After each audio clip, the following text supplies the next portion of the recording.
ಸಮಾಂತರ ಶ್ರೇಣಿಯ ಪುನರಾವರ್ತನೆಯನ್ನು ನಾವು ಈ ದಿನ ನೋಡೋಣ. ಸಮಾಂತರ ಶ್ರೇಣಿ ಗೊತ್ತಿರಲಿ, ನಮಗೆ ಪರಿಚಯವನ್ನು ನಾನು ಯಾವುದು ಶ್ರೇಣಿ ಏನು ಅಂತ ಎಲ್ಲ ಪರಿಚಯ ಮಾಡಿಲ್ಲ. ಎಕ್ಸಾಮ್ನಲ್ಲಿ ಅತಿ ಮುಖ್ಯವಾಗಿ ಬರ್ತಕ್ಕಂಥದ್ದು. ಸೊ 100% 2 ಅಂಕಕ್ಕೆ ಒಂದು ಪ್ರಶ್ನೆ ಇದ್ದೇ ಇರುತ್ತೆ. 2 ಅಂಕಕ್ಕೆ ಒಂದು ಪ್ರಶ್ನೆ ಇರುತ್ತೆ, ಪ್ಲಸ್ 4 ಅಂಕಕ್ಕೆ ಒಂದು ಪ್ರಶ್ನೆ ನಿರೀಕ್ಷೆ ಮಾಡ್ಬೋದು, ಪ್ಲಸ್ 1 ಅಂಕಕ್ಕೆ ಒಂದು ಪ್ರಶ್ನೆ ನಿರೀಕ್ಷೆ ಮಾಡ್ಬೋದು. 2, 4, 6, 1, 7 ಅದು ಚೇಂಜ್ ಆದರೂ ಆಗ್ಬೋದು ಪ್ಯಾಟ್ರನ್ಗಳು. ಕೆಲವೊಮ್ಮೆ ಅದನ್ನು depend upon question paper set ಮಾಡೋದ್ರ ಮೇಲೆ ಡಿಪೆಂಡ್ ಆಗುತ್ತೆ. 2 ಅಂಕಕ್ಕೆ ಅತಿ ಮುಖ್ಯವಾಗಿ ಬರ್ತಕ್ಕಂಥ ಪ್ರಶ್ನೆಯನ್ನು ನಾವು ಈ ದಿನ ನೋಡೋದಾದರೆ ಯಾವುದು ಯಾವ ಸೂತ್ರಕ್ಕೆ ಸಂಬಂಧಪಟ್ಟಂಗಿರುತ್ತೆ? ಐದರ್ AN ಆರ್ SN. AN ಸೂತ್ರ ಬರೀತೀನಿ ಫಸ್ಟು. ಸೊ ಈಗ ಗೊತ್ತಿದ್ರೆ ಹೇಳ್ತೀರಾ, ನೆನಪಿದ್ರೆ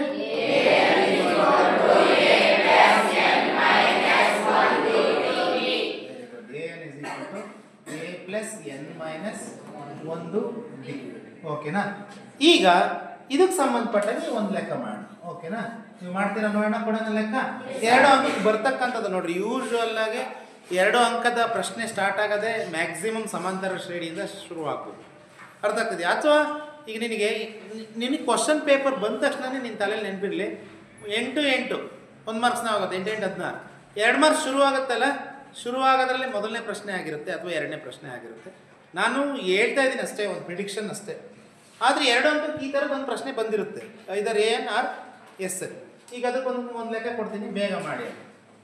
7, 11, 15 ಈ ಸಮಾಂತರ ಶ್ರೇಣಿಯ 21ನೇ ಪದ ಕಂಡುಹಿಡಿಯಿರಿ.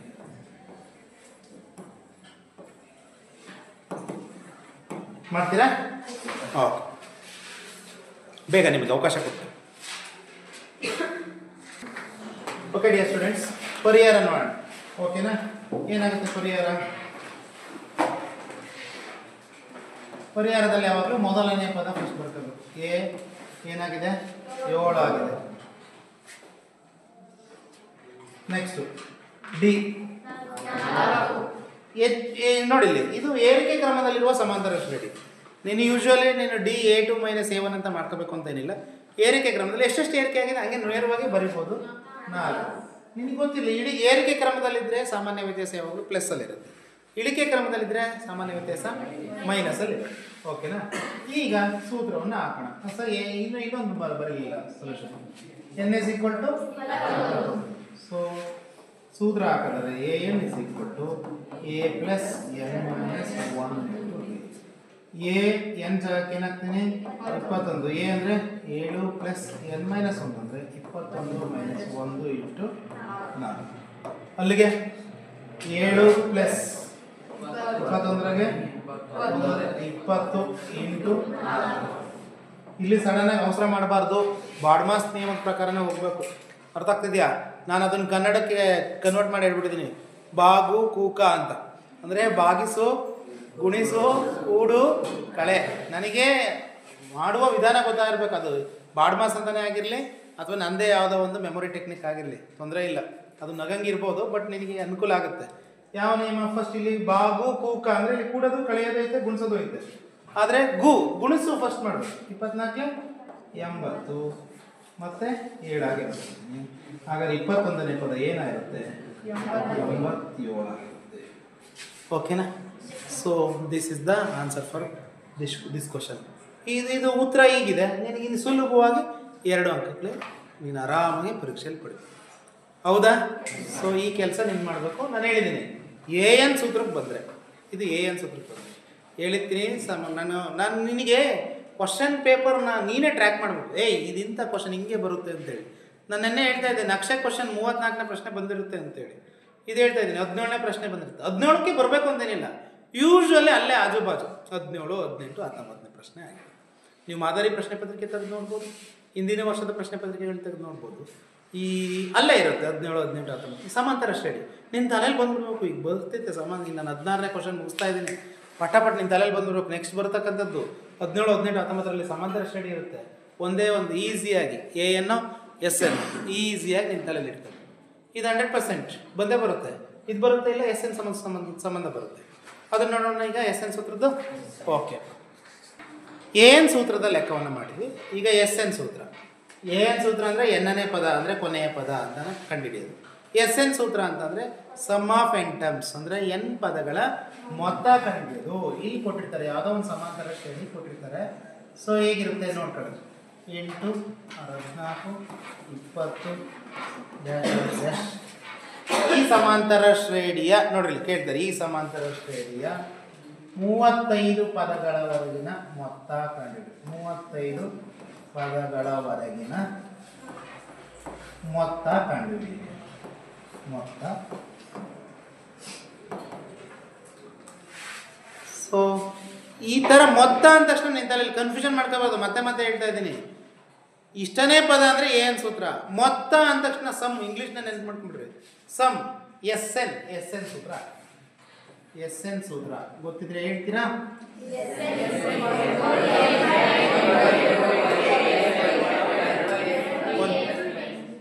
ಒಂಚೂರು ಹಿಂಗೆ ಎಲ್ಲ ಗುಂಪಿನಲ್ಲಿ ಹೇಳಿದ್ರೆ ಗೊಂದಲ ಆಗುತ್ತೆ. ಯಾರಾದರೂ ಒಬ್ರು ಭವ್ಯ ಹೇಳಿ. ಹಾಂ ಹಾಂ ಹಾಂ 2a plus of n minus 1 into d. ಓಕೆನಾ? ಹಾಗಾದರೆ ನಿಮಗೆ ಕೊಡ್ತೀನಿ, ಮಾಡ್ತೀರಾ ಬೇಗ? ಹಾಂ ಮಾಡಿ. ಓಕೆ ಡಿಯರ್ ಸ್ಟೂಡೆಂಟ್ಸ್, ನೋಡೋಣ ಈಗ ಅದನ್ನು.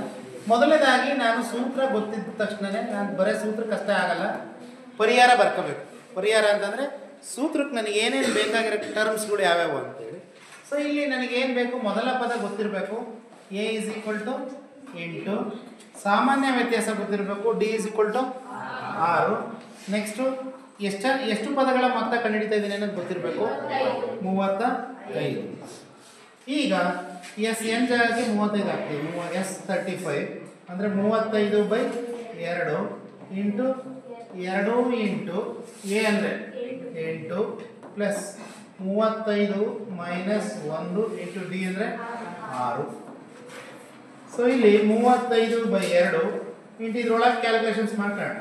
8 16, 35ರಲ್ಲಿ ಒಂದೋದ್ರೆ 34, 34 ಇಂಟು 6 ಗುಣಿಸ್ಕೊಳ್ಳೋಣ. 6 4 24, 2 × 6 3 18 2 20, 204. ಸರಿ ಇದೆಯಾ? ನಿಮಗೆ ಈಗ ಒಂದು ವಿಚಾರನ ಹೇಳ್ತೀನಿ. ಕೆಲವೊಮ್ಮೆ 2ರಿಂದ ಇಲ್ಲೇ ಡಿವೈಡ್ ಆಗೋದು ಕೊಟ್ಟಿರ್ತಾರೆ, ಕೆಲವೊಮ್ಮೆ ಕೊಟ್ಟಿರಲ್ಲ ಅಂದಾಗ ನಾನು ಇಲ್ಲಿ ದಶಮಾಂಶ ಇಟ್ಕೊಂಡು ಡಿವೈಡ್ ಮಾಡ್ಕೊಂಡು ಕಷ್ಟಪಡೋದು ಬೇಕಾಗಿಲ್ಲ. ಮುಂದಕ್ಕೆ ಇವೆರಡನ್ನೂ ಆ್ಯಡ್ ಮಾಡ್ಕೊಂಡ್ರೆ 100% ಅದು 2ರಿಂದ ಭಾಗ ಆಗಂಗೆ ಇರುತ್ತೆ. 100 ಹೇಳಲ್ಲ, 99% ಹೇಳ್ತೀನಿ ನಾನು. ಮೇ ಬಿ ಆಗ್ದಂಗಿದ್ರೂ ನಾನೇನು ಮಾಡೋಕ್ಕಾಗಲ್ಲಲ್ಲ, ಅದಕ್ಕೋಸ್ಕರ ಆಗುತ್ತೆ. ನಾವು ನೋಡಿರ್ತಕ್ಕಂಥ ಸರಿಸುಮಾರು ಎಲ್ಲ ಲೆಕ್ಕಗಳು ಇಲ್ಲಿ ಡಿವೈಡ್ ಆಗಲ್ಲ, ಇಲ್ಲರ ಡಿವೈಡ್ ಆಗಂಗಿರುತ್ತೆ. ಓಕೆ, ನೋಡೋದಾದರೆ 35/2 ಇಂಟು 16 ಮತ್ತು 204 ಕೂಡಿದರೆ 220. ನೋಡಿದ ಡಿವೈಡ್ ಆಗಿ ಬಂದ್ಬಿಡ್ತು ಮೇಲೆ ಅಂಶದಲ್ಲಿ 2ರಿಂದ ಭಾಗ. 2 ಅಂದರೆ 2 0 ಅಂದರೆ 210 220. 110 35 ಗುಣಿಸೋದಷ್ಟೇ. ಎಷ್ಟು ಬಂತು? 3000. Very good. 3 ನಂಬೋದ ನಿಮ್ಮನ್ನ? Very good. ನಮ್ಮ ಮಕ್ಕಳಲ್ವಾ, ಮಾಡೇ ಮಾಡಿರ್ತೀರ ಅನ್ನೋ ಭರವಸೆ ನನಗಿದೆ. ಓಕೆ, 35 ಪದಗಳವರೆಗಿನ ಮೊತ್ತ ಎಷ್ಟು ಬರುತ್ತಪ್ಪ? 3008. ಇಷ್ಟೇ ಸಿಂಪಲ್, 2 ಮಾರ್ಕ್ಸ್ ಬಂದೋಯ್ತು. ಓಕೆನಾ? ಈಗ ಈ 2 ಪ್ರಶ್ನೆಗಳಿಗೆ ನಾವು ಸಮಾಧಾನ ಆಗೋದು ಬೇಡ. ಸ್ಪೆಷಲಾಗಿ ಏನಾದ್ರು ಕೇಳಿದರೆ ಅರ್ಥ ಆಗ್ತಿದೆ ನನಗೆ. ಅವ್ರಿಗೆ ಕ್ವಶನ್ ಪೇಪರ್ ಸೆಟ್ ಮಾಡೋರಿಗೆ ಒಂಚೂರು ಚೇಂಜ್ ಮಾಡೋಣ, ಇನ್ನೊಂಚೂರು ಚೆಕ್ ಮಾಡೋಣ ಎಷ್ಟು ಕಲ್ತಿದ್ದಾನೆ ವಿದ್ಯಾರ್ಥಿ ಅಂತ ಅವ್ರಿಗೆ ಏನಾರು ಮನಬೇಕು ಅಂದರೆ ಎನ್ನು ಎಸ್ ಎನ್ನೇ ಸೂತ್ರಗಳೇ ಇರ್ತವೆ. ಹೊರತಾಗಿ ಏನಾದರೂ ಒಂಚೂರು ಸ್ಪೆಷಲ್ ಆಗಿ 2 ಅಂಕಕ್ಕೆ ಏನಾರು ಬಂದರೆ ನೋಡೋಣ ಪ್ರಶ್ನೆ. ಇವುಗಳನ್ನು ಹೊರತುಪಡಿಸಿಯೂ ಅರ್ಥ ಆಗ್ತಿದೆಯಾ? ಬೇರೆ ಥರ ಪ್ರಶ್ನೆಗಳನ್ನ ಕೇಳೋದಾದರೆ ಸ್ವಾಭಾವಿಕ ಸಂಖ್ಯೆಗಳ ಮೊತ್ತವನ್ನು ಕೇಳ್ಬೋದು. ಅರ್ಥ ಆಗ್ತಿದೆಯಾ? ಯಾವ ರೀತಿ ಇರುತ್ತೆ? ಈಗ ನಾನು 3ನೇ ಲೆಕ್ಕ ಮಾಡ್ತಾ ಇದ್ದೀನಿ. ಮೊದಲ 50 ಸ್ವಾಭಾವಿಕ ಸಂಖ್ಯೆಗಳ ಮೊತ್ತ. ಸ್ವಾಭಾವಿಕ ಸಂಖ್ಯೆಗಳ ಮೊತ್ತ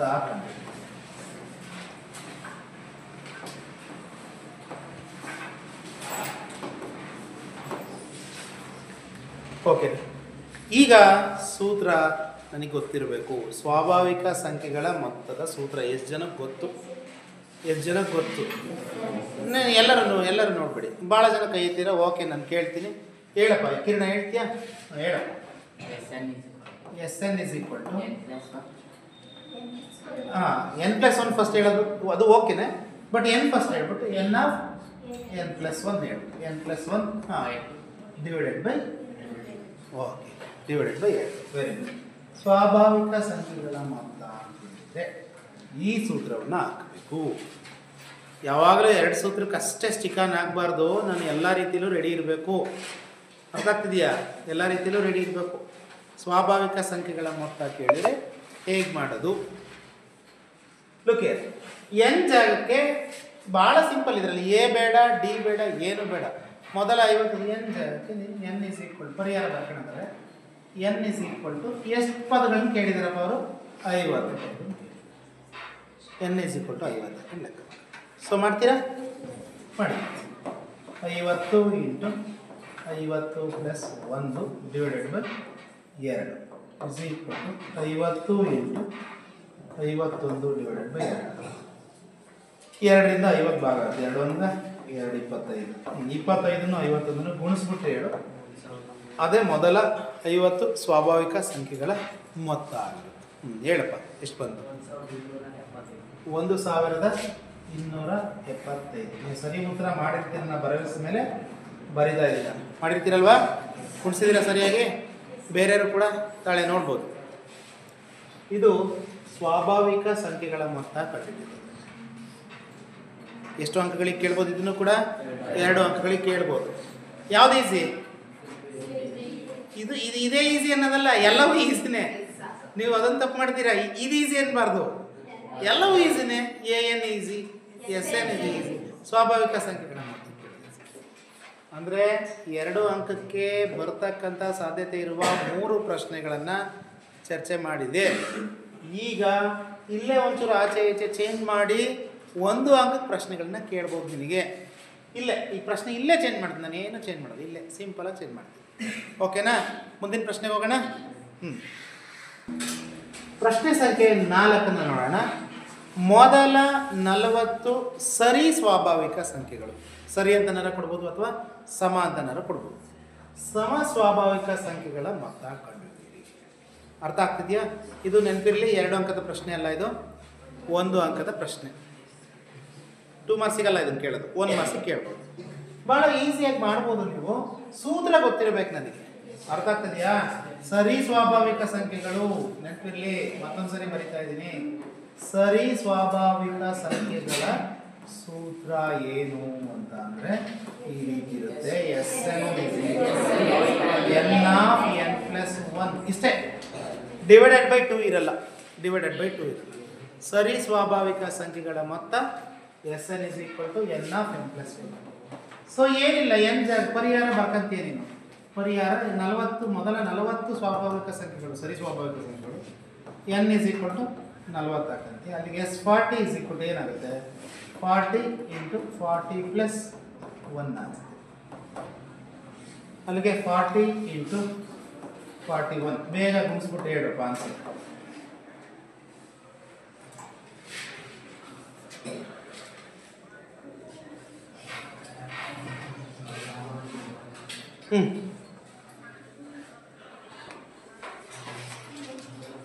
ಎಷ್ಟಪ್ಪ? 1000. ಅಂದರೆ ಮೊದಲ 40 ಸರಿ ಸ್ವಾಭಾವಿಕ ಸಂಖ್ಯೆಗಳನ್ನ ನಾನು ಹಾಕೊಂಡು ಕೂಡಿದರೆ 2 4 6 8 ಅಪ್ ಟು 40 ಸ್ವಾಭಾವಿಕ ಅಂದರೆ 80 ತನಕ ಬರುತ್ತೆ ಯೂಶ್ವಲ್ ಆಗಿ. ಅವು ಅಷ್ಟೂ ಹಾಕೊಂಡು ಕೂಡಿದರೆ 1640. ಓಕೆನಾ? ಈಗ ಪ್ರಶ್ನೆನ ಇನ್ನೊಂದು ಚೂರು ಚೇಂಜ್ ಮಾಡ್ತಾ ಇದ್ದೀನಿ. ಓಕೆನಾ? ಸರಿ ಅಲ್ಲ, ಈಗ ಸರಿ ಅಂದ್ರೆ ಮೀನ್ಸ್ ಸಮ ಅಲ್ಲದೆ ಇರೋದು ಬೆಸ ತಗೊಂಡ್ರೆ ಯಾವ ರೀತಿ ಬರುತ್ತೆ? ಪ್ರಶ್ನೆನ ಚೇಂಜ್ ಮಾಡೋಣ. ಸೂತ್ರನೂ ಕೂಡ ಚೇಂಜ್ ಆಗುತ್ತೆ. ಇದು ಕೂಡ ಬೆಸ ಬಂದ್ರೂ ಕೂಡ ಎಷ್ಟಕ್ಕೆ ಬರ್ತಕ್ಕಂಥದ್ದು? 1 ಅಂಕಕ್ಕೆ. ಓಕೆನಾ? ನೋಡಿ, ಮೊದಲ 30 ಸ್ವಾಭಾವಿಕ ಸಂಖ್ಯೆಗಳ 30 ಇಲ್ಲಿ ಬರಿತಾ ಇದ್ದೀನಿ. ಬೆಸ ಸ್ವಾಭಾವಿಕ ಸಂಖ್ಯೆಗಳ ಮೊತ್ತ. ಮೊದಲ 30 ಬೆಸ ಸ್ವಾಭಾವಿಕ ಸಂಖ್ಯೆಗಳ ಮೊತ್ತ ಕಂಡು.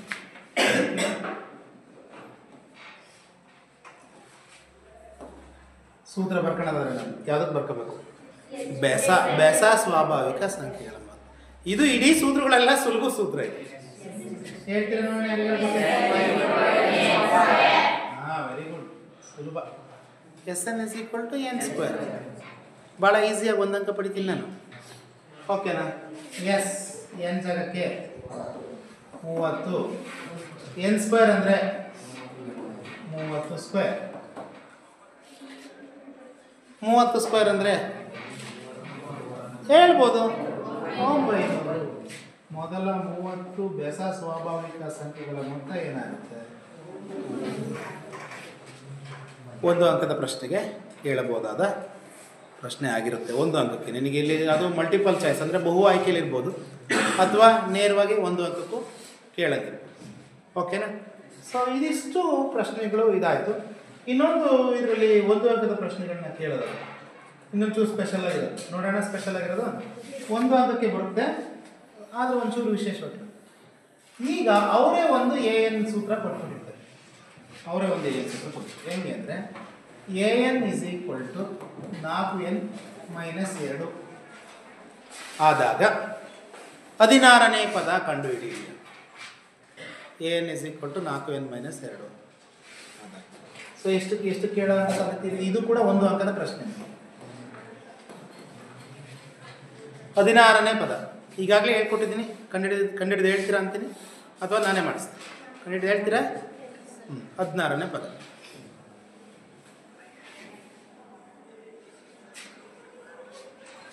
ಪರಿಹಾರ ಭಾಳ ಈಸಿ. ಏನು ಮಾಡ್ತೀಯಾ? ಎನ್ ಜಾಗಕ್ಕೆ 16 ಹಾಕಿದ್ರೆ ಮುಗಿದೋಯ್ತು. ಮತ್ತು ಇಷ್ಟೊತ್ತಿಗೆ ಹೇಳ್ಬೇಕಿತ್ತಲ್ಲ 62. 16ನೇ ಪದ ಏನಾಗುತ್ತೆ? A 16 is equal to 4 × 16 minus 14 64 minus 64 ಹೇಳಿದ್ರೆ ಮುಗ್ದೆ ಹೋಯ್ತು. ಓಕೆನಾ? ಇನ್ನೂ ಒಂದು ಬಿಟ್ಟಿದ್ದೀನಿ. ಸರ್ ಮುಗೀತು ಅಂತ ಇನ್ನೂ ಬಿಡ್ತಲೇ ಇರ್ತೀರಲ್ಲ ಸರ್. ಏನು ಮಾಡೋಂಗಿಲ್ಲ, ಎಲ್ಲವನ್ನೂ ಹೇಳಲೇಬೇಕಲ್ಲ ನಾನು. ನನಗೆ ಮೊದಲ ಪದ ಮತ್ತು ಕೊನೆಯ ಪದ ಗೊತ್ತಿದ್ದಾಗ ಒಂದು ಸೂತ್ರ ಗೊತ್ತಿರ್ಬೇಕು. ಮೊದಲ ಪದ ಕೊನೆಯ ಪದ ಗೊತ್ತಿದ್ದಾಗ ಸಮಾಂತರ ಶ್ರೇಣಿಯ ಮೊತ್ತ ಕಂಡುಹಿಡಿಯುವ ಸೂತ್ರ. ಅದು ಚೂರು ಗೊತ್ತಿರೋದು ಹೇಳ್ತೀರಾ? ಮೊದಲ ಪದ ಗೊತ್ತು ನನಗೆ, ಕೊನೆಯ ಪದ ಗೊತ್ತು. n/2 × a + an ಅಥವಾ ಎಲ್ ಅಂತಲೂ ಕೂಡ ಬರಿತೀವಿ. ಇದು ಯಾವಾಗ ಸಮಾಂತರ ಶ್ರೇಣಿಯಲ್ಲಿ ಮೊತ್ತ ಕಂಡುಹಿಡಿಬೇಕು. ನನಗೆ ಮೊದಲನೇ ಪದ ಗೊತ್ತು, ಕೊನೆಯ ಪದ ಗೊತ್ತು, ಮೊತ್ತ ಕಂಡುಹಿಡಿಬೇಕು. ಅರ್ಥ ಆಗ್ತಿದೆಯಾ? ಭಾಳ ಈಸಿಯಾಗಿ ಮೊತ್ತ ಕಂಡುಹಿಡಿಬೋದು. ಸೊ ಈಗ ಒಂಚೂರು ಟ್ವಿಸ್ಟ್ ಇರ್ತದೆ. ಅದರದ್ದು ನೋಡೋಣ. ಈಗ ಲೆಕ್ಕ ಬರೋದು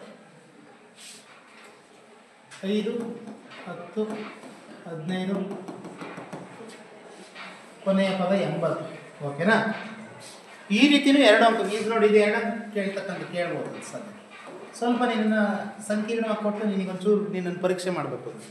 5, 10, 15 ಡ್ಯಾಶ್ ಡ್ಯಾಶ್ ಡ್ಯಾಶ್ 80. ಅರ್ಥ ಆಗ್ತಿದೆಯಾ? ಈ ಸಮಾಂತರ ಶ್ರೇಣಿಯ ಮೊತ್ತ ಕಂಡುಹಿಡಿಯಿರಿ ಅಂತ ಕೊಟ್ಬಿಡು. ಒಂಚೂರು ಕ್ಲೀವ್ ಹೇಳ್ತೀನಿ. ಇದರಲ್ಲಿ ಪರಿಹಾರ ಬರ್ಕೊಂತೀನಿ ನಾನು. ಎ ಅಂದ್ರೇನು 5, ಡಿ ಅಂದರೆ ನಾನಿಲ್ಲಿ ಅದೇ ಥರದ್ದೇ ಹೆಚ್ಚಾಗ್ಬೇಕಂತ ಕೊಟ್ಟಿದ್ದೀನಿ. ಡಿನೂ ಕೂಡ ಏನಾಗಿದೆ? 5 ಆಗಿದೆ. ಇನ್ನೇನು ಗೊತ್ತು? ಕೊನೆಯ ಪದ ಗೊತ್ತು. ಕೊನೆಯ ಪದ ಅಂದ್ರೇನು? N is equal to 1. ಸರಿ ಕಣ್ರಪ್ಪ, ಈ ಸಮಾಂತರ ಶ್ರೇಣಿಯ ಪದಗಳ ಮೊತ್ತ ಕಂಡುಹಿಡಿಯಿರಿ ಅಂತ ಕೊಟ್ಟರೆ, ಆದರೆ ಏನು ಕೊಟ್ಟಿಲ್ಲ ಅಲ್ಲಿ. ಎನ್ ಕೊಟ್ಟಿಲ್ಲ, ಎಷ್ಟು ಪದಗಳು ಅಂತ ಕೊಟ್ಟೇ ಇಲ್ಲ. ಸೊ ನೀನು ಅವಾಗ ಏನು ಮಾಡ್ಕೋಬೇಕು? N is equal to question mark ಹಾಕಬೇಕು. ಹಾಗಾದರೆ ಈ ಲೆಕ್ಕಕ್ಕೆ ಕೇವಲ ಏನು ಸೂತ್ರ ಹಾಕ್ತೀನಿ ಅಂದ್ರೂ ಲೆಕ್ಕ ಬರಲ್ಲ. ಕೇವಲ ಸರ್ ನೀವು ಹೇಳ್ಬಿಟ್ರಲ್ಲ ಸರ್, ಇದನ್ನ ಹಾಕ್ತೀನಿ ಸರಿ, ಬಟ್ ನಿನಗೆ ಅದಕ್ಕಿಂತ ಮುಂಚೆ ಏನು ಗೊತ್ತಿರ್ಬೇಕು? ಏನು ಗೊತ್ತಿರಬೇಕು ಅಂದರೆ ನಿನಗೆ ಎಲ್ಲಿ ಕ್ಲೀವ್ ಇದೆ ಅಂದರೆ ಇಲ್ಲಿ ಕ್ಲೀವ್ ಇದೆ. ಎನ್ ಆಲ್ರೆಡಿ ಕೊಟ್ಟಿದ್ದಾರೆ. ಸೊ ಇದರ ಸಹಾಯದಿಂದ ಏನು ಕಂಡುಹಿಡ್ಕೋಬೇಕು? ಮೊದಲನೇದಾಗಿ n is equal to a + n - 1 × d. ಬೇಗ ಇದನ್ನು ಏನು ಕಂಡುಹಿಡಿ ಅವಕಾಶ ಕೊಡ್ತೀನಿ, ಟೈಮ್ ಕೊಡ್ತೀನಿ. ಓಕೆ, ನಿಮಗೆ ಈಗಾಗಲೇ ಸಮಯ ಕೊಟ್ಟಿದ್ದೆ, ಈಗಾದರೂ ಮಾಡ್ತೀನಿ. ಒಂದ್ಸರಿ ವೆರಿಫೈ ಮಾಡ್ಕೊಳ್ಳಿ ನೀವು ಮಾಡಿರೋ ಸರಿ ಇದೆ ಅಂತ.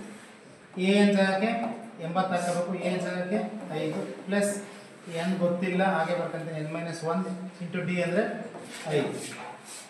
ಈಗ ಏನು ಮಾಡಬೇಕು? ಭಾಳ ಸಿಂಪಲ್. ಫಸ್ಟು ಈ 80ನ್ನ ಈ ಕಡೆಗೆ 5 ಕಳಿಸಾರ ಮಾಡ್ಬೋದು ಅಥವಾ ಕ್ಯಾಲ್ಕುಲೇಷನ್ ಮಾಡ್ಕೊಂಡಾರು ಮಾಡ್ಕೋಬೋದು. ಅದು ನಿಮ್ಮ ಇಷ್ಟ. 80 ಇಸ್ ಈಕ್ವಲ್ ಟು 5 ಹಾಗೆ ಬರ್ಕೊಳ್ತೀನಿ. 5 × n 5n, 5 × -1 ಮೈನಸ್ 5. ಯಾಕೆ ಆ ಕಡೆ ಕಳಿಸ್ಲಿಲ್ಲ ಅಂತಂದ್ರೆ ಈ ಲೆಕ್ಕದಲ್ಲಿ ಎಲ್ಲ ಲೆಕ್ಕದಲ್ಲಿ ಹಿಂಗಾಗಲ್ಲ. ಇಲ್ಲಿ ನೋಡಿದ್ರೆ +5 -5 ಕ್ಯಾನ್ಸಲ್ ಆಗ್ತವೆ, ಈಸಿಯಾಗಿ ನಾನು ಮಾಡ್ಕೋಬೋದು.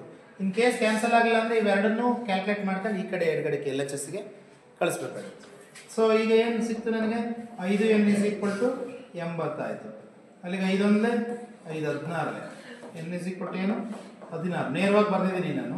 5 ಈ ಕಡೆ ಕಳಿಸಿ ಅಥವಾ ಎರಡೂ ಕಡೆ 5ರಿಂದ ಭಾಗಿಸಿನೂ ಕೂಡ ಕಂಡುಹಿಡಿಬೋದು. ಎನ್ನ ಬೆಲೆ ಗೊತ್ತಾಯ್ತು ನನಗೆ. ಎನ್ ಎಷ್ಟು ಪದಗಳಿದಾವೆ ಹಾಗಾದ್ರೆ ಈ ಸಮಾಂತರ ಶ್ರೇಣಿಯಲ್ಲಿ? ಎಷ್ಟಿದಾವಪ್ಪ ಹೇಳಬೇಕು. ಓಕೆನಾ? ಈಗ ಮುಂದಕ್ಕೆ ನೋಡೋಣ. ನನಗೆ ಸೂತ್ರ ಗೊತ್ತಲ್ವಾ ಯಾವುದು? ಈಗ ನನಗೆ SN ಸೂತ್ರ ಅವಶ್ಯಕತೆ ಬೀಳಲ್ಲ, ಸ್ವಲ್ಪ ಈಸಿಯಾಗಿ ಮಾಡಬೇಕಲ್ವಾ. ನನಗೆ 2 ಅಂಕ ಕೊಟ್ಟಿರ್ತಾರೆ, ಇಷ್ಟಕ್ಕೊಂದು ದೊಡ್ಡ ಲೆಕ್ಕ ಕೊಟ್ಟಿರ್ತಾರೆ. ತಿರ್ಗಾ ನಾನು SN ಸೂತ್ರ n/2 × 2a + n - 1 × d ಹಾಕಂತ ಕೂತ್ಕೊಂಡ್ರೆ ಟೈಮ್ ಆಗುತ್ತೆ. ನೇರವಾಗಿ ಈ ಸೂತ್ರ ಹಾಕ್ತೀನಿ. SN = n/2 a + an. n ಜಾಗಕ್ಕೆ ಏನಾಕಂತೀಯ 16/2. a ಅಂದರೆ ಏನು ಬರ್ಕಂತೀಯ 5 ಪ್ಲಸ್ an ಅಂದರೆ ಏನು ಅಂತ ಬರ್ಕೊಂತೀಯ ಎಷ್ಟು ಹೇಳಪ್ಪ 80. ಓಕೆನಾ? ಇಲ್ಲೇ ಭಾಗ ಆಗಿದ್ರೆ ಭಾಗಿಸ್ಬೋದು. ನೀನು ಅದರ ಸಿಕ್ತು ಅಂದರೆ ಯು ಆರ್ ಲಕ್ಕಿ. ಅಲ್ಲೇ ಭಾಗ ಆಗೋಂಥ ಸಂಖ್ಯೆ ಸಿಕ್ಕರೆ ಯು ಆರ್ ಲಕ್ಕಿ. ಭಾಗಿಸ್ತಲ್ಲ 2 1 2 8 8 80 + 5 85. ಕುಣಿಸ್ಕ ಈಗ ಬಂದು 8 5 40 4 8 8 64 60. ಸೊ ಈ ಸಮಾಂತರ ಶ್ರೇಣಿಯ ಎಲ್ಲ ಪದಗಳ ಮೊತ್ತ ಅಂದರೆ ಪದಗಳು ಕೊಟ್ಟಿರಲಿಲ್ಲ, ಕಂಡಿಡ್ಕೊಂಡ್ವಿ, ಮತ್ತೆ ಈ ಸೂತ್ರ ಹಾಕೊಂಡ್ವಿ, 680 ಬರುತ್ತೆ. ಇಷ್ಟೂ ಕಲ್ತ್ಕೊಂಡ್ರೆ ಕರೆಕ್ಟಾಗಿ ಇಷ್ಟನ್ನು ಕಲ್ತ್ಕೊಂಡ್ರೆ 2 + 1 3 ಮಾರ್ಕ್ಸ್ ಬಂದ್ಬಿಡು. 4 ಮಾರ್ಕ್ಸಿಂದ ಈಗ ನೆಕ್ಸ್ಟ್ ಡಿಸ್ಕಷನ್ ಮಾಡ್ತೀವಿ. ಅದು ಕೂಡ ಇಂಪಾರ್ಟೆಂಟ್. ಓಕೆನಾ?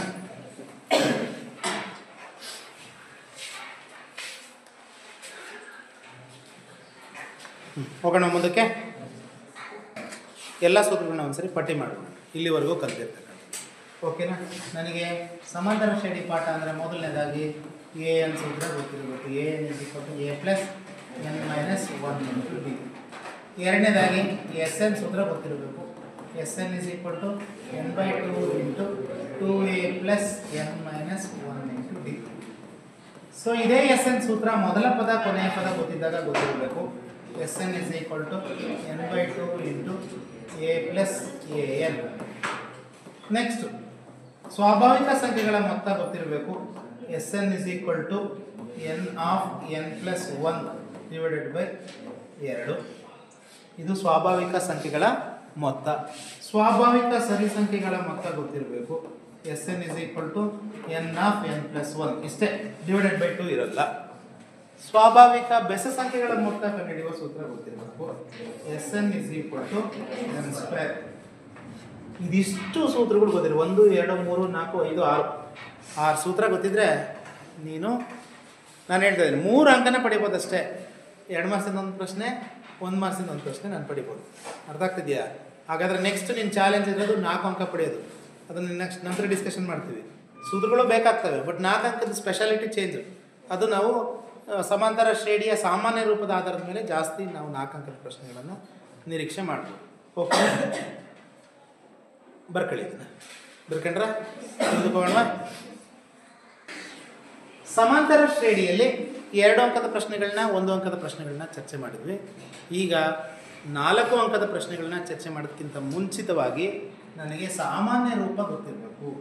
ನೆನಪಿರಲಿ, ಸಮಾಂತರ ಶ್ರೇಣಿಯಲ್ಲಿ ನಿನ್ನ 4 ಅಂಕದ ಪ್ರಶ್ನೆಗಳನ್ನು ಅಟೆಂಡ್ ಮಾಡುವಾಗ ಸಾಮಾನ್ಯ ರೂಪ ಗೊತ್ತಿಲ್ಲ ಅಂದರೆ ನೀನು ಖಂಡಿತ ಲೆಕ್ಕವನ್ನು ಮಾಡಬೇಕಾಗುತ್ತೆ. ಏನು ಸಮಾಂತರ ಶ್ರೇಣಿಯ ಸಾಮಾನ್ಯ ರೂಪ? ಈ ರೀತಿ ಇರುತ್ತೆ. a + d, a + 2d, a + 3d and so on. a + 2d, a + 3d, ಸರಿ, a + d, a + 2d, a + 3d ಈ ರೀತಿ ಎಲ್ಲ. ನಮಗೆ ನಾವು ಏನಪ್ಪ ಅಂತಂದ್ರೆ ತಿಳ್ಕೊಳ್ಳೋದು ಬರೀ ಮುಂದಕ್ಕಷ್ಟೇ ಹೋಗಿದೆ ಸಮಾಂತರ ಶ್ರೇಣಿ ಅಂತ. ಆದರೆ ಹಿಂದಕ್ಕೂ ಕೂಡ ಸಾಮಾನ್ಯ ರೂಪ ಐತೆ ಅಂತೇಳಿ ಯೋಚನೆ ಮಾಡಿರಲ್ಲ. ಲೆಕ್ಕ ಬಂದಾಗ ಯೋಚನೆ ಮಾಡಬೇಕಾಗುತ್ತೆ. ಸೊ ಹಿಂದಕ್ಕೆ ಬಂದರೆ ನೋಡಿದೆ, ಇಲ್ಲಿ ಎ ಇಂದ ಸ್ಟಾರ್ಟ್ ಮಾಡಿ ಹಿಂದಕ್ಕೆ ಬಂದರೆ ಈ ಪ್ಲಸ್, ಮುಂದಕ್ಕೆ ಬಂದರೆ ಹೆಂಗೆ ಕೂಡ್ಕೊಂತ ಹೋಗ್ಬೇಕು. ಹಿಂದಕ್ಕೆ ಬಂದರೆ ಸಾಮಾನ್ಯ ವ್ಯತ್ಯಾಸನ ಕಳ್ಕೊಂತ ಬರ್ಬೇಕಾಗುತ್ತೆ. a - d, A minus 2d A minus 3d ಈ ರೀತಿಯೂ ಕೂಡ ಸಮಾಂತರ ಶ್ರೇಣಿಗಳು ಇರ್ತವೆ. ಇದರ ಸಮಾಂತರ ಶ್ರೇಣಿಗಳು ಮುಂದಕ್ಕೂ ಹೋಗ್ತವೆ, ಹಿಂದಕ್ಕೂ ಕೂಡ ಇರ್ತವೆ ಸಾಮಾನ್ಯ ರೂಪದಲ್ಲಿ. ಆದರೆ ನಾವು ಬಹುತೇಕ ಹೆಂಗೆ ಮುಂದಕ್ಕೆ ಕೂಡ ಫಾಲೋ ಅಪ್ ಮಾಡ್ತೀವಿ. ಯಾಕೆ ಹಿಂಗೆ ಹೇಳಿದೆ ಅಂತಂದರೆ, ನಿಮಗೆ ಈ ರೀತಿ ಕೇಳ್ತಾರೆ ಮೂರು ಪದಗಳ ಮೊತ್ತ ಅಥವಾ ಗುಣಲಬ್ಧ ಈ ಥರ ಹಿಂಗೆಲ್ಲ ಕೊಟ್ಟಾಗ, ಮೂರು ಪದಗಳು ಅಂತ ಕೊಟ್ಟ ತಕ್ಷಣವೇ ನಿಮ್ಮ ತಲೆಯಲ್ಲಿ ಲೆಕ್ಕ ಮಾಡೋಕ್ಕೆ ಈಸಿಯಾಗಿ ಯಾವ್ದು ಬರಬೇಕು ಅಂದರೆ A minus d a plus D ಇದನ್ನು ಬರ್ಕೊಂಡು ಇಟ್ಕೊಂಡಿರ್ಬೇಕು. ಮೂರು ಪದಗಳು ಅಂತ ಕೊಟ್ಟರೆ A minus d a plus. Next 5 ಪದಗಳು ಅಂತ ಏನಾರು ಕೊಟ್ಟರೆ ಅವಾಗ ಒಂದು ಈ ಕಡೆ ಎಕ್ಸ್ಟ್ರಾ ಆಗುತ್ತೆ. A minus 2d A minus d a plus d a plus 2d ಲೆಕ್ಕವನ್ನು ತೆಗೆದುಕೊಂಡು ನಾನು ಉದಾಹರಣೆ ತೆಗೆದುಕೊಂಡು ಮಾಡ್ತೀನಿ, ತೊಂದರೆ ಇಲ್ಲ.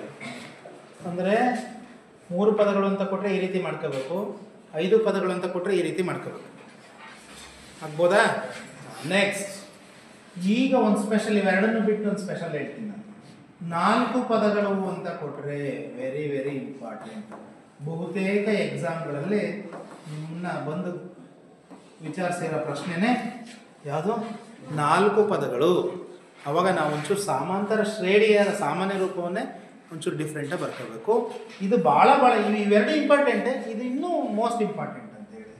4 ಪದಗಳು ಅಂತ ಕೊಟ್ಟರೆ A minus 3d a minus d a plus d a plus 3d ಅಂತ ತೆಗೆದುಕೊಳ್ಬೇಕು.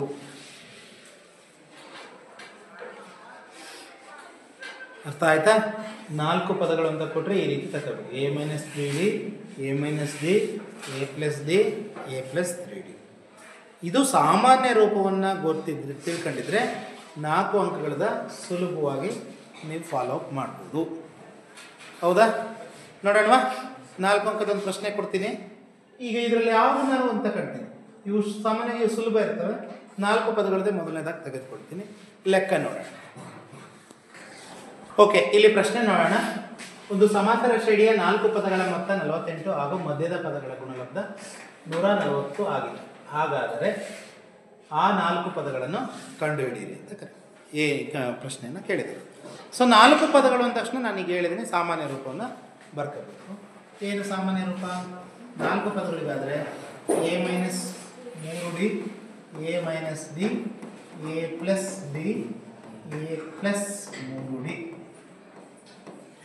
ಸೊ ಇವು ಸಮಾಂತರ ಶ್ರೇಣಿಯ 4 ಪದಗಳು ಆಗಿರಲಿ. ಅರ್ಥ ಆಯ್ತಾ? ನೀವು 4 ಪದಗಳು ಆಗಿವೆ ಅಂತ ನಾನು ಬರ್ಕೋಬೋದಿಲ್ಲ, ಆಗಿರಲಿ ಅಂತ ಏನಿಲ್ಲ. ಇದು ಎಕ್ಸಾಕ್ಟಾಗಿ ಇದು ಒಂದು ಸಮಾಂತರ ಶ್ರೇಣಿ. ಅರ್ಥ ಆಗ್ತಿದೆಯಾ? ಈಗ ಕೊಟ್ಟಿರೋ ಕಂಡೀಷನ್ಗೆ ಇಲ್ಲೇ ಆಗ್ತಿದ್ದ ಪ್ಲಸ್, ಎಲ್ಲದಕ್ಕೂ ಪ್ಲಸ್ ಆಗ್ತಾಯಿದ್ದೀನಿ. ಯಾಕೆ ಪ್ಲಸ್ ಆಗ್ತಿದೆ ಅಂದರೆ ಅವುಗಳ ಮೊತ್ತ ಕೊಟ್ಟಿದ್ದಾರೆ. ಎಷ್ಟು? 48 ಮೊದಲನೇ ಕಂಡೀಷನ್. ನೋಡಿ, ಈ ಕಂಡೀಷನ್ನಿಂದ ನನಗೆ ಈಸಿಯಾಗಿ ಎ ಸಿಕ್ಕೋಗುತ್ತೆ. ಈ ಕಂಡೀಷನ್ ಸಹಾಯದಿಂದ ಈಸಿಯಾಗಿ ಎ ಸಿಕ್ಕೋಗುತ್ತೆ. ಏನು ನೋಡಿದೆ? Minus 3d plus 3d cancel, minus d plus d cancel. A ಅನ್ನೋ ಎಷ್ಟು ಹೊಡೆದು ನೋಡಿ? 1 2 3 4 a 4 a is equal to 48.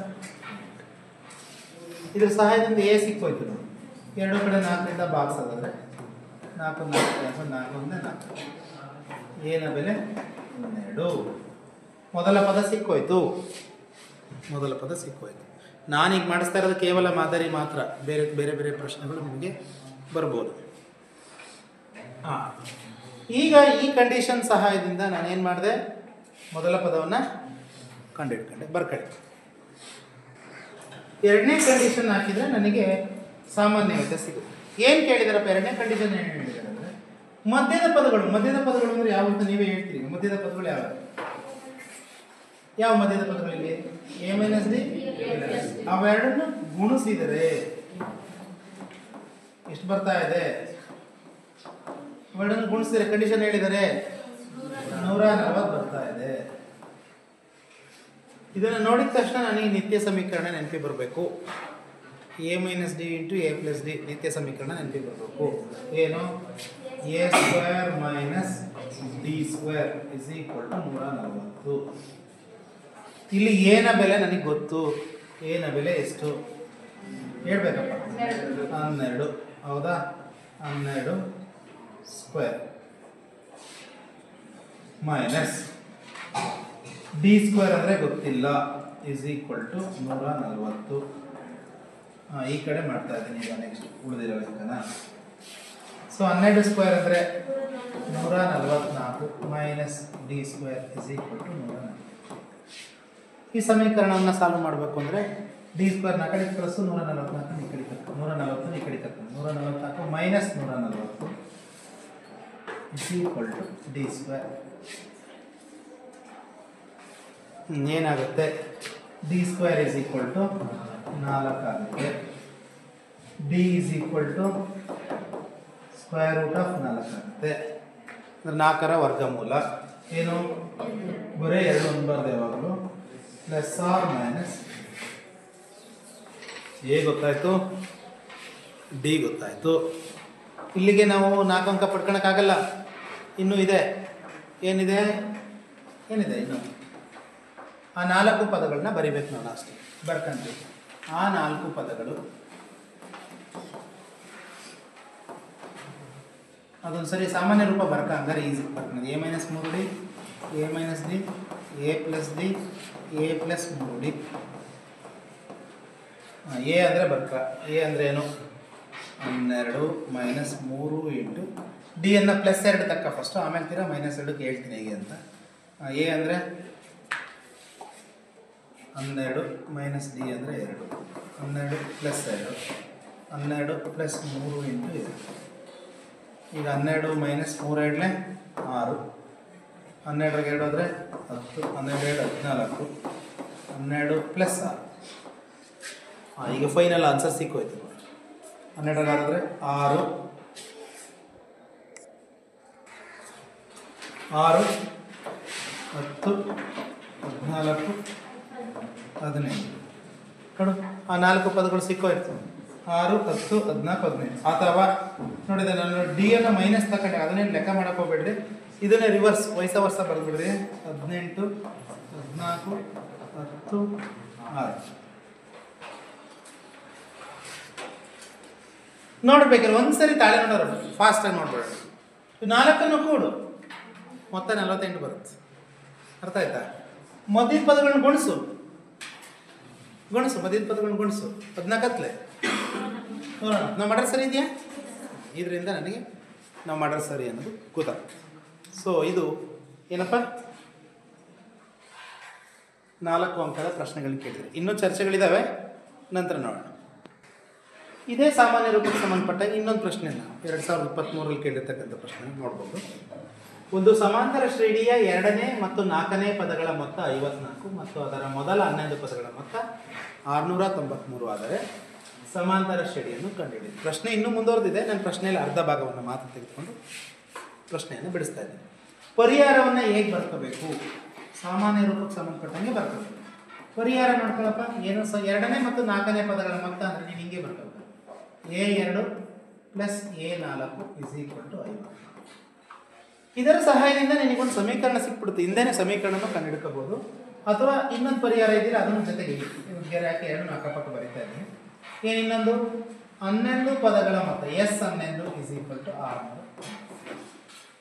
ಇಲ್ಲಿ ಸಮಾಂತರ ಶ್ರೇಣಿಯ ಸಾಮಾನ್ಯ ರೂಪ ಹಾಕಬೇಕು. ಇಲ್ಲಿ n ಪದಗಳ ಮೊತ್ತದ ಸೂತ್ರ ಹಾಕಿದ್ರೆ ನಿಮಗೆ 2 ಸಮೀಕರಣಗಳು ಬರ್ತವೆ. ಓಕೆ, A2 ಅಂದರೆ ಏನಂತ ಬರಿಬೋದು? ಅದನ್ನು A ಪ್ಲಸ್ ಬಿ. A4 ಅಂದರೆ ಏನಂತ ಬರಿಬೋದು? A plus 3b is equal to 50. ಹಾಗಾದರೆ ಎಗಳು ಎಷ್ಟಿದ್ದಾವೆ? 2 ಇದೆ. 2a plus 3d plus 1d 4d is equal to 54. ಅರ್ಥ ಆಯ್ತಾ? ಇದನ್ನು ನಾವು ಏನಂತ ಕರೆಯೋಣ? ಸಮೀಕರಣ 1 ಅಂತ ಕರೀತೀವಿ. ಇದು 2ರಿಂದ ಭಾಗ ಆಗುತ್ತೆ, ಬೇಕಿದ್ರೆ ಭಾಗಿಸಿ ಇದು ಮಾಡ್ಬೋದು. ನೋಡೋಣ, ಇನ್ನೊಂದು ಸಮೀಕರಣ ಬರ್ಕೊಂಡು ಆ 2 ಸಮೀಕರಣದ ರೂಪುರೇಷೆ ನೋಡ್ಕೊಂಡು ನಾನು ಇದನ್ನು ಭಾಗಿಸ್ಕೋಬಾರ್ದು ಅಂತ ಆಮೇಲೆ ತೀರ್ಮಾನ ಮಾಡ್ತೀನಿ. ಈಗ ನನಗೆ ಎಸ್ ಎನ್ ಸೂತ್ರ ಹಾಕಂತೀನಿ. ಎಸ್ ಎನ್ ಸೂತ್ರ ನಿನಗೆ ಗೊತ್ತಾಗಲಿ. n/2 into 2a plus n-1 into d is equal to 693 ಆಗುತ್ತೆ.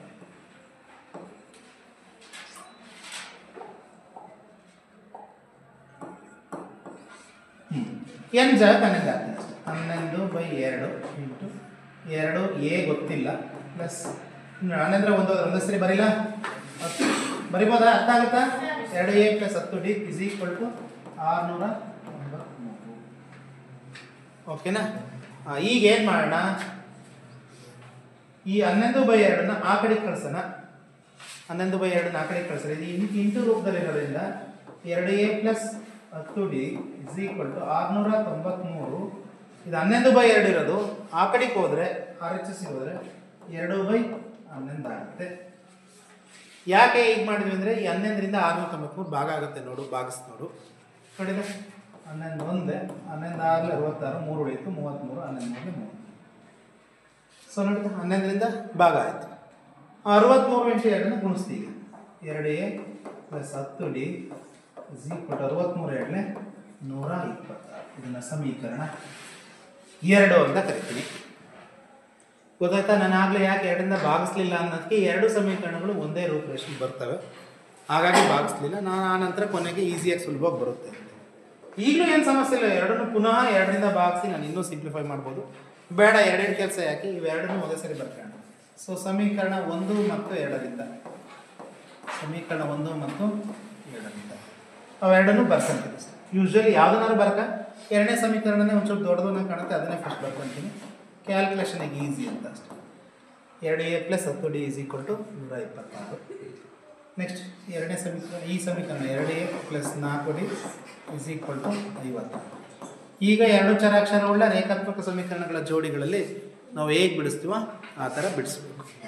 ಸೊ ಇಲ್ಲಿ ನಾನು ಹೇಳ್ತೀನಿ 2 ಚರಾಕ್ಷರವುಳ್ಳ ರೇಖಾ ಸಮೀಕರಣಗಳನ್ನ ಹೆಂಗೆ ಬಿಡಿಸೋದು ಕಂಡು ಒಂದೊಂದೇ ನೋಡಬೇಕು. ಸಹಗುಣಕ ಸೇಮ್ ಇದೆಯಾ, ಇದೆ. ಚಿಹ್ನೆ ವಿರುದ್ಧ ಇದೆಯಾ, ಇಲ್ಲ. ಇಲ್ಲ ಅಂದರೆ ಏನು ಮಾಡ್ಕೋಬೇಕು, ನಾನೇ ಚಿಹ್ನೆ ಚೇಂಜ್ ಮಾಡ್ಕೋಬೇಕು. ಹೇಗೆ, ಕಳೀತಾ ಇದ್ದೀನಿ ಅನ್ಕೋಬೇಕು. ಮೈನಸ್ ಮೈನಸ್ ಮೈನಸ್, ಸೊ ಚಿಹ್ನೆ ಬೇರೆ ಚೇಂಜ್ ಆಗಿದೆ. ಅವಾಗ ಏನಾಗುತ್ತೆ ನೋಡು, plus 2a minus 2a cancel. 10 4 ಹೋದರೆ 6, 6d ಇಸ್ ಈಕ್ವಲ್ ಟು 126 54 ಹೋದರೆ ಬೇಗ 72 46 72 ವೆರಿ ಗುಡ್. ಸಾರಿ 72. ಈಗ 6ರಿಂದ ಭಾಗ ಆಗುತ್ತೆ 72. 6 ಅಂದರೆ 6 12. ನನಗೇನು ಸಿಕ್ತು, ಡಿ ಸಿಕ್ತು. ಡಿ ಎಷ್ಟು, 12. ಹೌದಾ? ಈಗ ನಾವು ಎ ಕಂಡುಕೊಳ್ಳೋಣ. ಯಾವುದಾದ್ರೂ ಒಂದು ಸಮೀಕರಣಕ್ಕೆ ಹಾಕೋಣ. ಸೊ ಇಲ್ಲಿ ಯಾವ ಸಮೀಕರಣಕ್ಕೆ ಹಾಕಿದ್ರೆ ಬರುತ್ತೆ. ಮೊದಲನೇ ಸಮೀಕರಣಕ್ಕೆ ಹಾಕಿದ್ರೆ 2a plus 4d is equal to 54. D ಹಾಕೋಣ. 2a plus 4 into 12 is equal to 54. 2a plus 12 4 48 is equal to 54. 48 ಆ ಕಡೆಗೆ ಹೋದರೆ 2a is equal to 54 minus 48. 2a is equal to 54 48 ಹೋದರೆ 6. ಅದಕ್ಕೆ 2 ಅಂದರೆ 2 ಎ ಸಿಕ್ತು. ಆ ಎಲ್ಲ ಸಮೀಕರಣಗಳನ್ನ ಬಿಡಿಸಲಾಗಿ ನನಗೇನು ಸಿಕ್ತಪ್ಪ, ಎ ಮತ್ತು ಡಿ ಸಿಕ್ತು. ಈಗ ನನಗೆ ಮತ್ತೆ ಒಂದ್ಸರಿ ನಾನು ಯಾವುದಕ್ಕೆ ಹೋಗಬೇಕು, ಸಾಮಾನ್ಯ ರೂಪಕ್ಕೆ ಹೋಗಬೇಕು. ಸಾಮಾನ್ಯ ರೂಪ ಗೊತ್ತಿರ್ಬೇಕು. ನಾನು ಹೇಳ್ತಾ ಇದ್ದೀನಿ, 4 ಅಂಕದ ಪ್ರಶ್ನೆ ಬಂದಿದೆ ಅಂದರೆ ನಿನ್ನನ್ನು ಯಾರು ಹಾಗಾಗಿ ಬಂದು ಮಾತಾಡಿಸ್ತಾರೆ ಅಂದರೆ ಸಾಮಾನ್ಯ ರೂಪ ನಿನಗೆ ಗೊತ್ತಿರಲಿ. A plus d, a plus 2d. Usually plus ಇರೋ ಬರ್ಕೊಳ್ಳಿ, ಮೈನಸ್ ಇರೋದು ಬರ್ಕೊಂಡ್ರೆ ನಿನಗೆ ರಿಸ್ಕ್. ಓಕೆನಾ? ಎ ಅಂದರೆ 3 ಪ್ಲಸ್ ಹೇಳಬೇಕು 12. ನೆಕ್ಸ್ಟ್ 3 ಪ್ಲಸ್ 2 ಇಂಟು ಏನಾಗುತ್ತೆ 3 13 ಪ್ಲಸ್ 12 ಹೇಳಪ್ಪ, ಹೇಳ್ರ 13 ಅಲ್ಲ ಸರ್, 3 ಪ್ಲಸ್ ಇದೆ. ಒಂದು ನಿಮಿಷ ಅಳಿಸ್ಕೊಡ್ತೀನಿ.